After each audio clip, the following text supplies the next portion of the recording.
What's happening, guys? Welcome to Vertical Football, and this is the 5 things we learn brought to you once again by Vertical Football. Yeah, and this is the Leeds versus Chelsea match. Leeds 3, Chelsea 1. Yeah, Leeds is not the biggest club at this point, but they have always been that club who puts Chelsea. Is always battle. Yeah, if you go back into history and check all these guys out, the coming together of Chelsea and Leeds, is a very, very big rivalry. Yeah, I know people say this guy is crazy for saying that, but if you go back into history and check, it's a very, very big rivalry.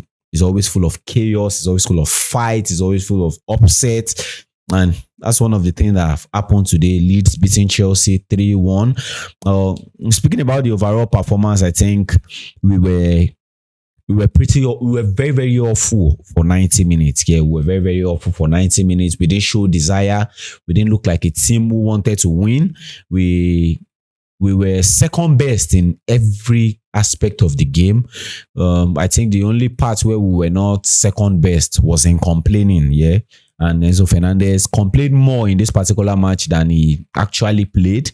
The levels in the club, the defense was shamble, was something, was not something you want to write home about. Yeah, I think it's funny how you look at this match and it's very, very hard, very, very hard to pick a positive. Yeah, so let's go into the 5 things we learned in this particular match. I think the number one thing for me is an issue to address, and the first thing I would like to talk about is the lineup. Now let's talk about the lineup. I know that's a point to address. A whole lot of us will have concern, but for me, I think I don't have an issue with the lineup. Yeah, I don't have an issue with the lineup. I'm not going to kill the coach for putting up a lineup like that. And why do I say that? There is a reason why the Premier League allows for a 25-man squad when you start the season. Yeah, and the reason being that it is just logical. It is very, very obvious that 11-man cannot play 38 game week. Yeah, it's just very obvious. Playing week in, week out, just 11 men. You will not do that. They will break down. There's going to be injuries. Some will collect red card.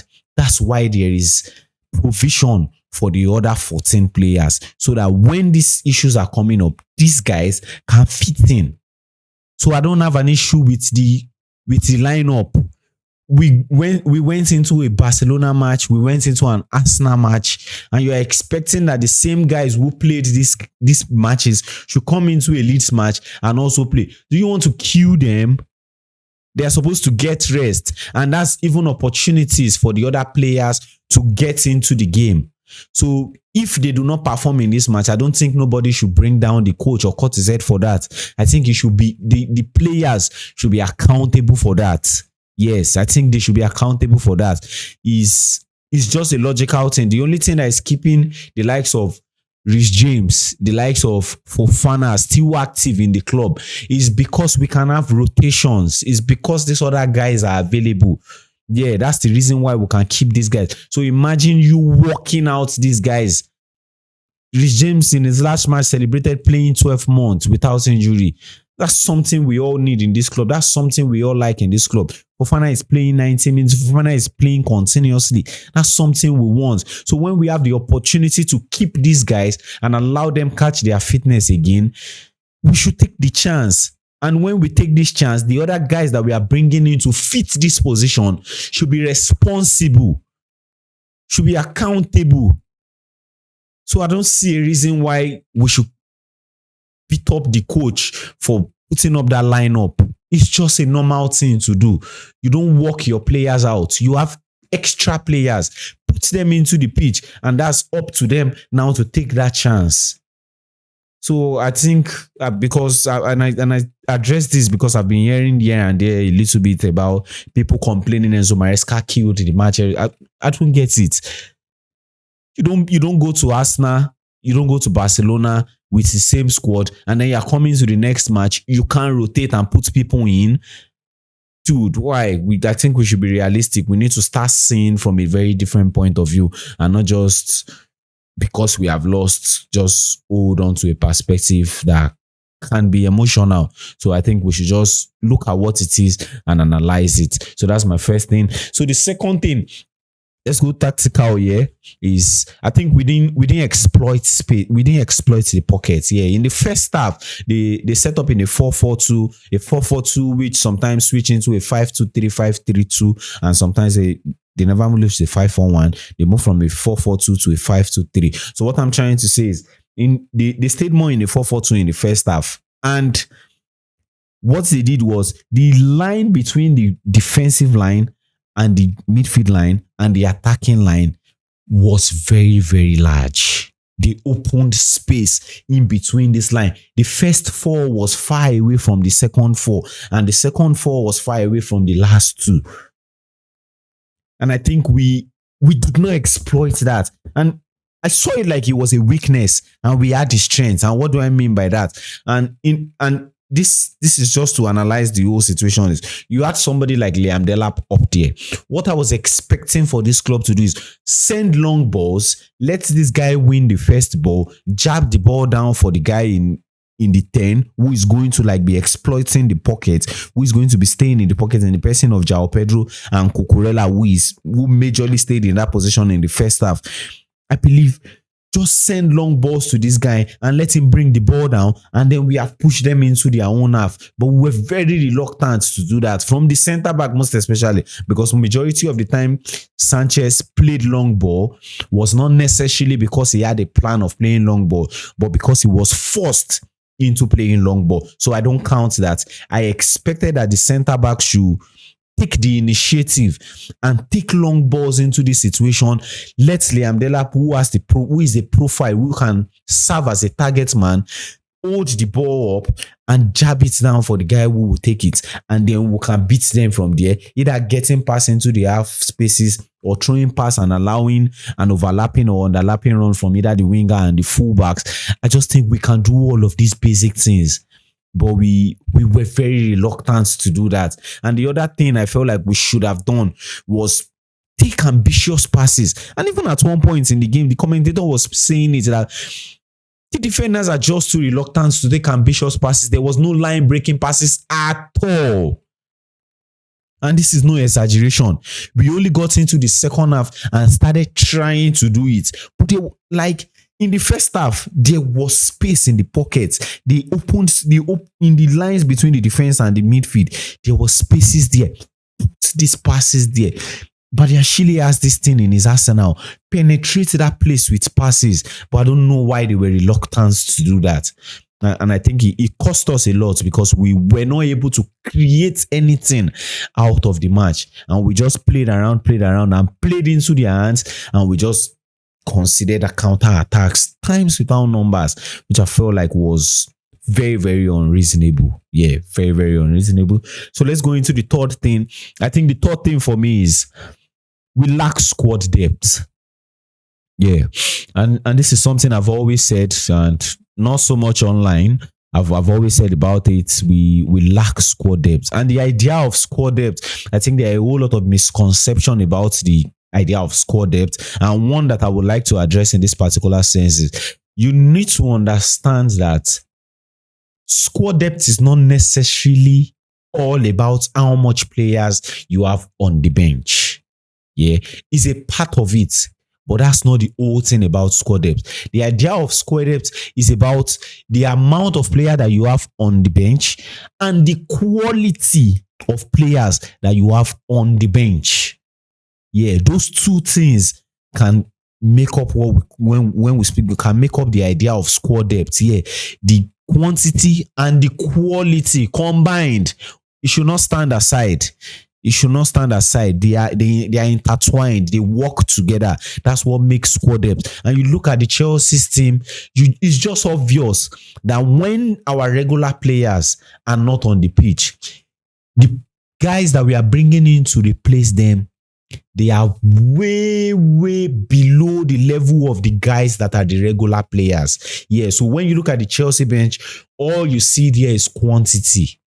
It is just little quality that is actually on that bench. Let's not lie to ourselves. Let's be very, very honest and let's be factual. We lack squad depth in this club.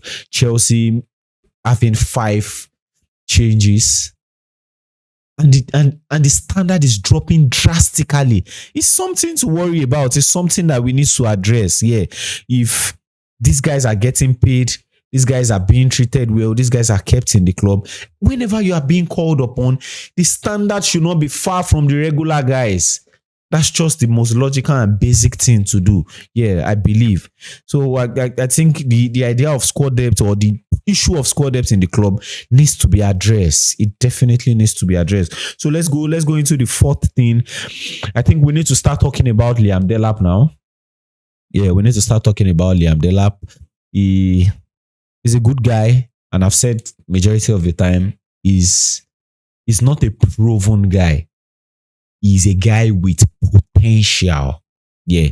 And one thing I want to address in particular with this particular match, in this particular match, is the role that we have deployed Liam Delap to play for us in this club is to act as a 9 figure.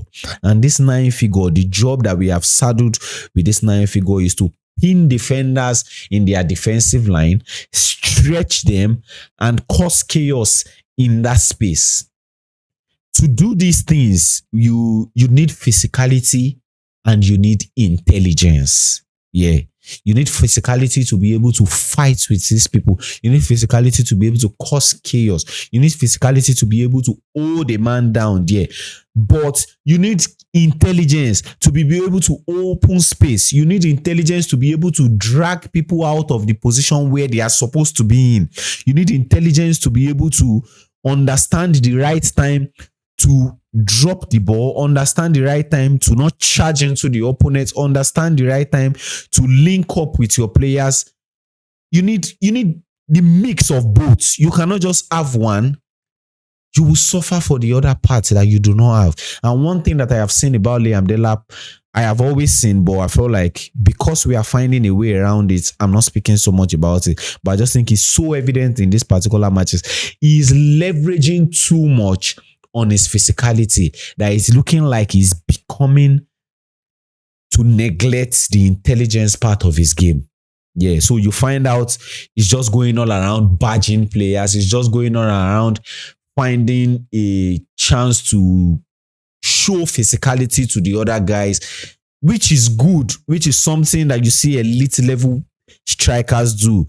They want to make their presence felt to the defenders, but at the same time, they are still putting their intelligence into the game. They are knowing the right time to get into battles. They are knowing the right time to run out of that space to allow the other guys exploit this space.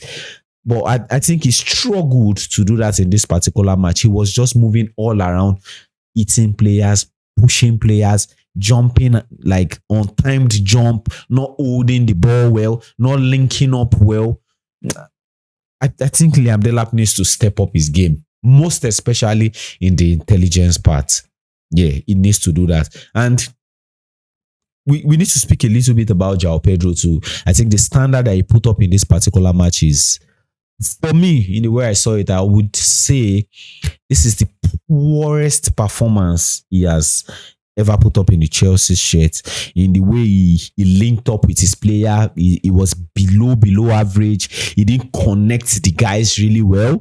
Yeah, because that was the responsibility that was required of him. His first touches put us in a very, very delicate situation most of the time, where you get the ball to him, all you expect for him is to trap the ball, hold it down, link up with the guys. But because he struggled with getting those first touches right, he could not link up well. Yeah, he could not link up well. And another thing was, I would say he excessively romanced the ball. Yeah, that's one thing I saw in this particular match. And I think it's something he has always done, but sometimes it worked for him. But I believe in this particular match, it didn't work for him. Sometimes you get the ball. We understand that you're a silky player. We understand that you are a dribbler. You're Joga Bonito. Let's just put it in that box. A Joga Bonito, you know how to manipulate the ball. But there are periods where get the ball, drop it to the other person, and allow the flow keep on going. It's as simple as that. collect the pass, string it to the other person, receive it back, string it to the other person, let the rhythm keep on moving. Sometimes you don't need to hold on to the ball unnecessarily. And I found out that in this particular match, he struggled to do the right thing. So I think these two guys, we need to call them out when things are not going right with them. Yeah, the levels that they can show us is the level that they show us rather in this particular match is way below what we are expecting of them in the Chelsea shirt. So let's go into the last part, which is the defensive problem. You are all pissed off when you watch the match defensively, when you watch what was going on defensively. Yeah, and it's not a coincidence that even in the 89th minute I was looking at it, and I don't know what the final metric would say. Leeds actually had 17 attempts on Chelsea. And I was like, what? Where did that come from? 17 attempts in the 80th minute. And I was like, dude, are we actually even playing in this particular match? And you look at the 3 goals, it's something that we could have avoided. Yeah. First goal, Liam Delap tracking his guy. Missed the tracking. The guy went on free header, editing the back of the net. The second one was a turnover. They got to the ball, moved it, and I think it was Bogu or James Justin or who dropped it to James Bogu. It will be dropped it to Tanaka, and Tanaka perfect shots at the back of the net, and the ball dropped at the back of the net. And the third one was the big problem for me. That was the issue for me. What was that? Like, is it like you guys were not imaginative enough, or you guys are not creative enough, or you guys just do not know the basics to do? You are holding the ball in a very delicate situation. You are being pressed. You know, like this place, you guys are not that wide from yourself. This is 3 players in the space of the box 18, the line in the box 18 into the box 6. You have 3 players there, and you guys are still trying to pass the ball to yourself. Kick the ball out of the box. Kick the ball out of the box. And Malo Gusto, I think to some extent, I think Malo Gusto should take a part of the blame. I expected him to have kicked the ball out of the box.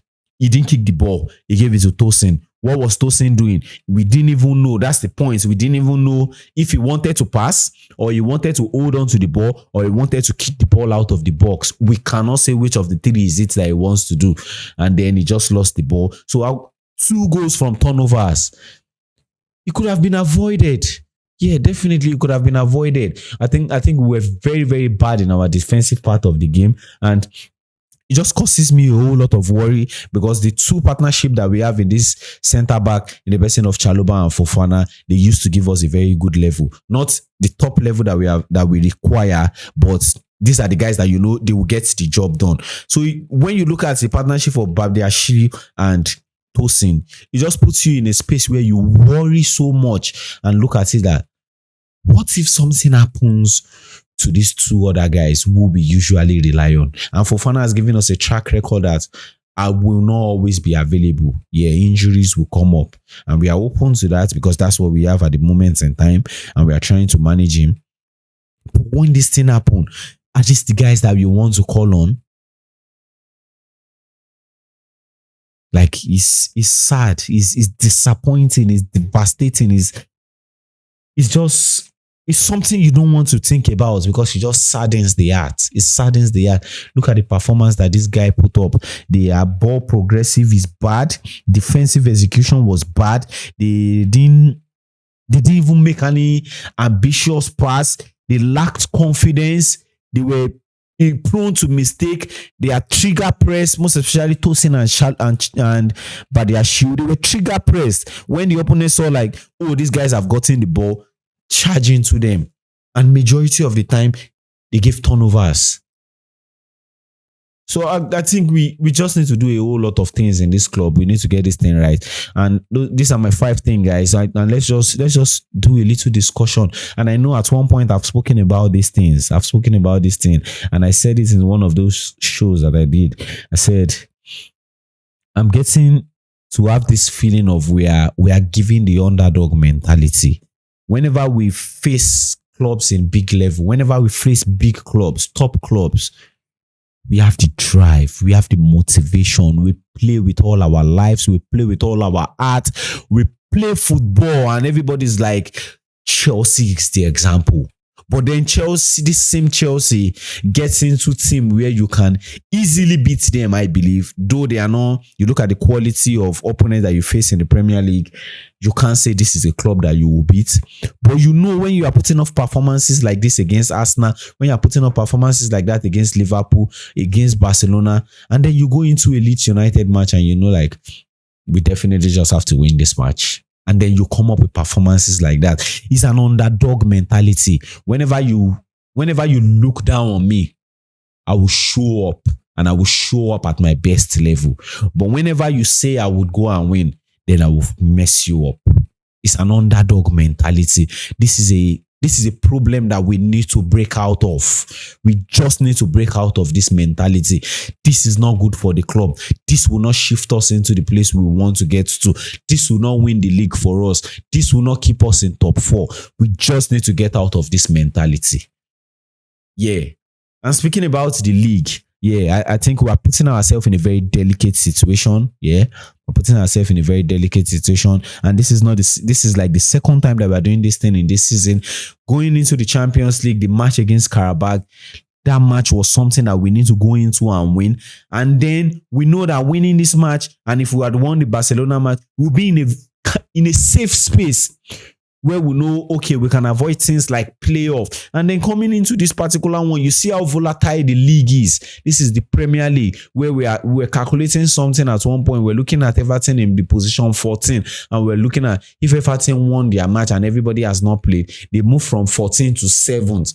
And even if you look at somebody in number 4 or number 5, when they lose their match and people below them win, they are going to slip to something like 10. That's telling you how volatile the league is at this point. So you cannot be losing matches in this manner. This kind of matches are matches that you go into and you get the maximum points. You cannot be working like this as a Chelsea team. It makes no sense. So guys, enough of the ranting, enough of the talk. I just believe we need to get our shit right. We need to focus. We need to get into this match straight. And I think, if speaking about lastly, before I go, I think the discipline of this team is beginning to cost us, because the absence of Caicedo made it obvious that we do not have a screen over our defense. Because even if our defenders or the way they defended was bad in this particular match, if we had a screen over them in the person of that level of Caicedo, they would not be this exposed. Yeah, they would definitely not be this exposed. So to stop the whole thing, I just think I will stop here, guys. So please, whatever it is that you see in this particular match, please put it in the comment section. I know there are a whole lot of points that I could have talked about, but we just want to keep it short and precise. Please put it in the comment section. Let's discuss about it. And thank you guys for following us. This is brought to you by Vertical Football. Till we see you some other times. Namaste.